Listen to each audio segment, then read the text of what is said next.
Hi everybody, it's Monica with American English with Monica. I'm so glad you're here studying English with me. Thank you so much.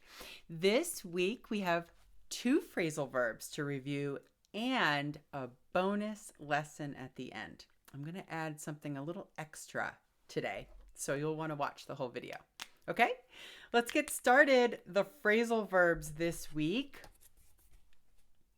sort out and sort through. We use these phrasal verbs. Do you know where or what contexts? Have you heard them? I need to sort something out.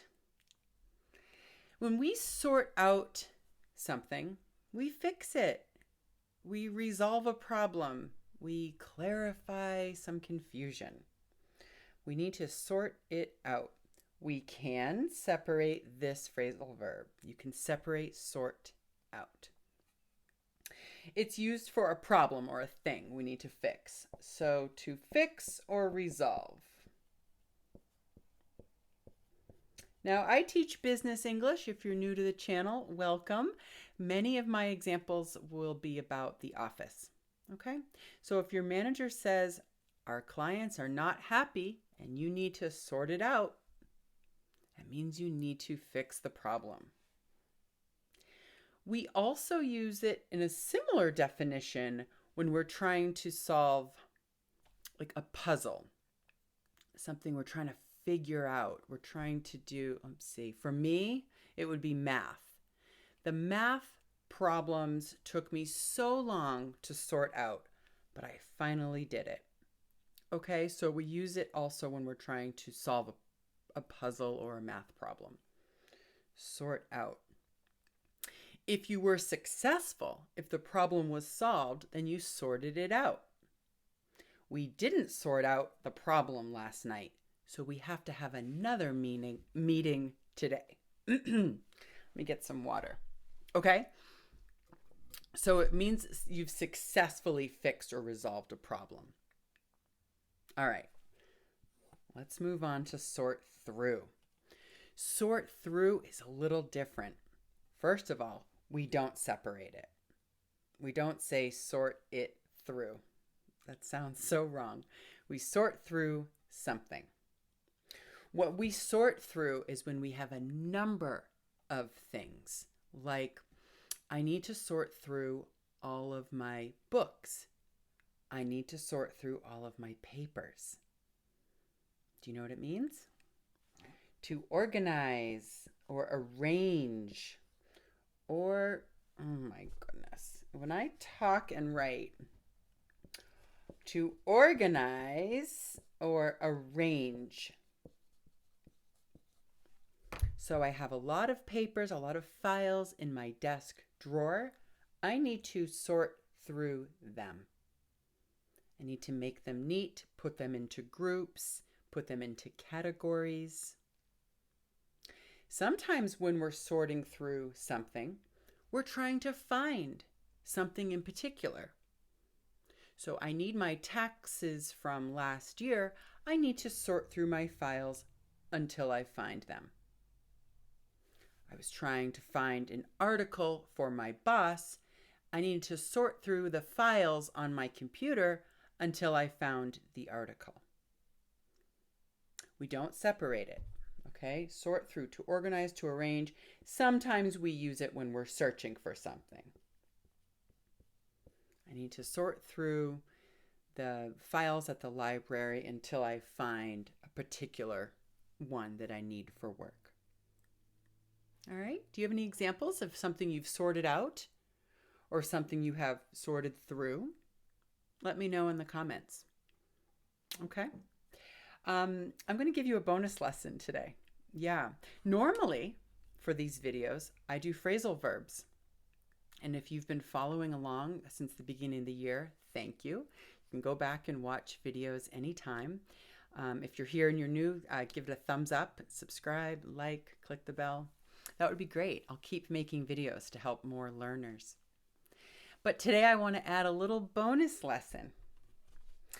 And it reminded me to tell you about this because these two phrasal verbs have the word sort. Now, this bonus lesson is not a phrasal verb, but it's a very popular thing that Americans say. Sort of. Sort of.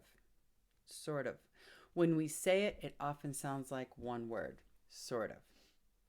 And often when we say it in America, it sounds like sorta. Now, this is not an English word, but this is what it sounds like when we talk.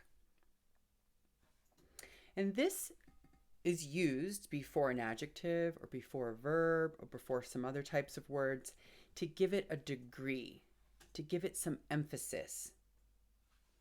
For example, do you like chocolate? I really like chocolate. But my friend, she sort of likes chocolate. Not a lot, a little bit.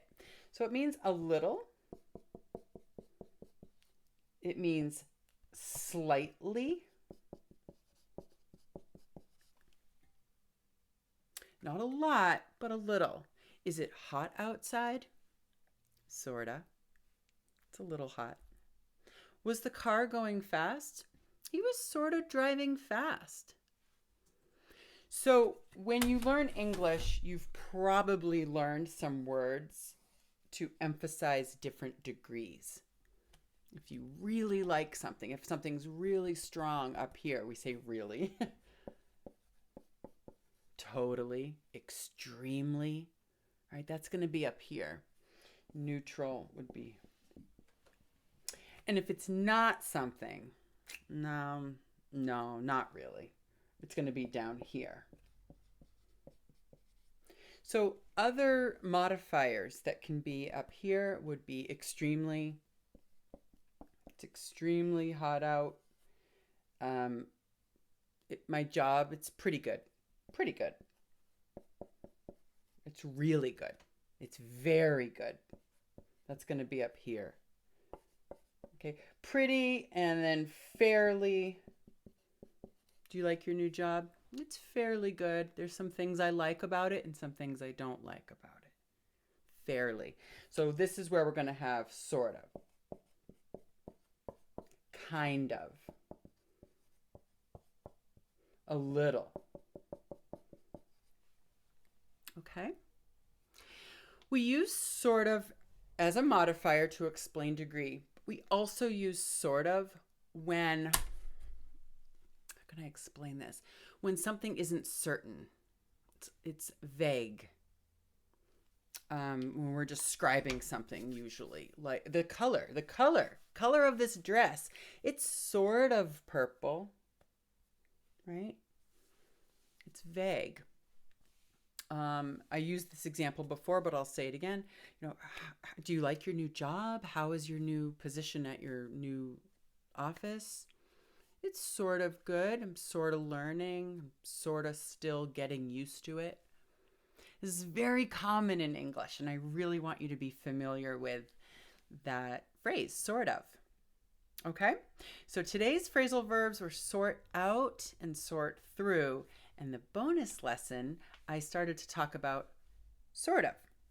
Now, there's a lot more to this expression, but I thought I would give you just a little bonus today. Thank you so much for being here. If you have questions or comments, please type them, and I will see you next time. Bye.